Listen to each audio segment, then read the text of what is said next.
Habitat destruction and degradation in the city of Toronto. According to the International Union for Conservation of Nature, habitat loss is the primary threat to 85% of all threatened or endangered species worldwide. In Canada, 90% of Carolinian forests, which hold 40% of the endangered and threatened species in Canada, have been converted into farmland or towns. Urbanization has forced animals out of their natural habitat. 5.6% of Toronto's carrying capacity is allocated to waste. Environmentalists recommend a minimum of only 3% for wildlife reserves. Some animals have not been able to adapt and have been extirpated out of Toronto. This includes the wood turtle, black bear, and eastern ribbon snake. They were threatened by habitat loss and some by roadkill.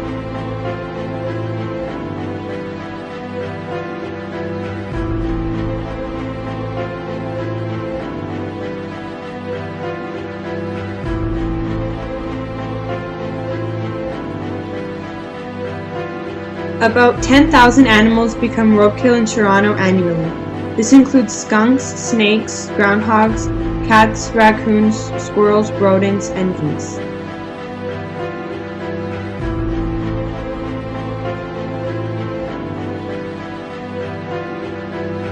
Habitat fragmentation caused by roads, pipelines, and railways specifically threatens migratory animals who have difficulty surviving in these habitats.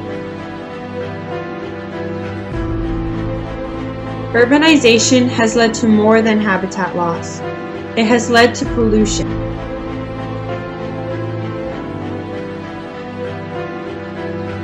Toronto and region has been an area of concern since 1986 because centuries of urban development and agriculture have degraded water quality and environmental health.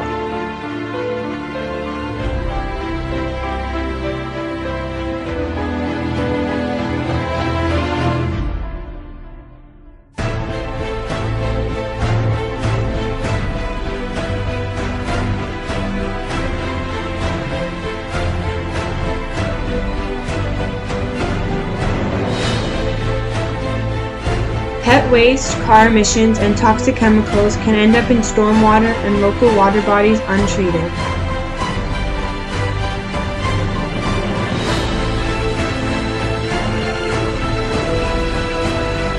Litter is harmful for both wildlife and humans because it starts fires, smothers plants, harms or kills animals, and attracts rats and harmful bacteria.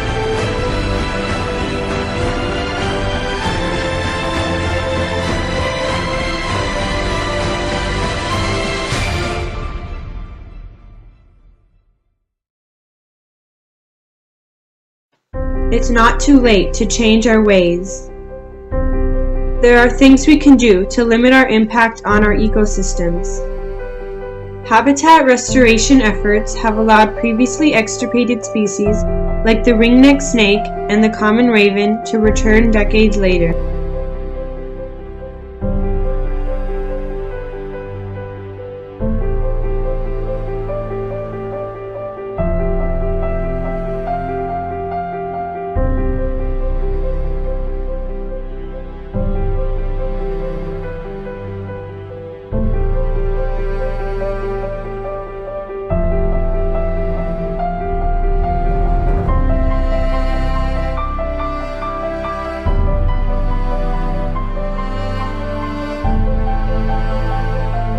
Since 2011, 4 of 11 beneficial uses have been redesignated as not impaired. Bird or animal reproductive problems. Fish tumors or other deformities.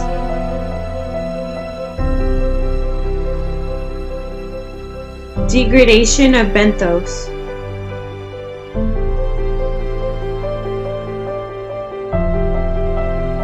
And restrictions on dredging activities.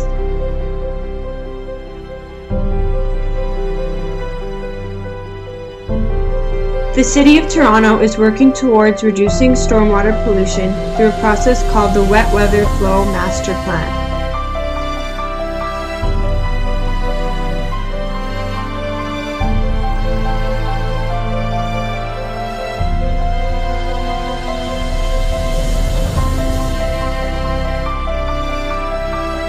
Here's what you can do to protect your local habitats. Plant native vegetation around your property. This provides native species with habitat and limits invasive species.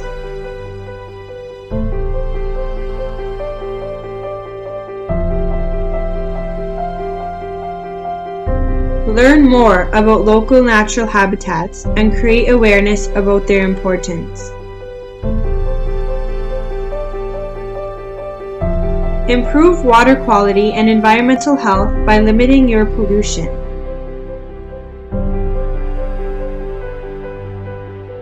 Clean up pet waste.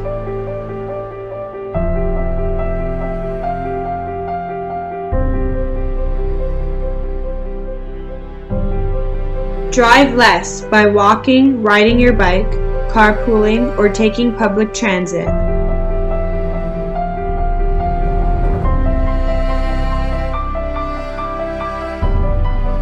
When undertaking construction, make sure sediments and pollution do not run off into nearby water sources.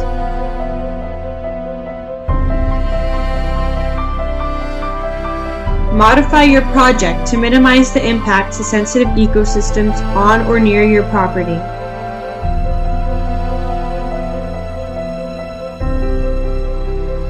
Encourage protection through legislation, such as ecological reserves and parks, while avoiding habitat fragmentation.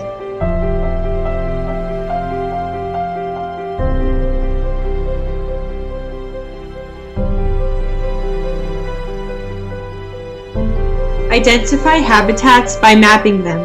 Maps can show local residents, developers, and governments where species and habitats are located, and hopefully help them minimize their impact.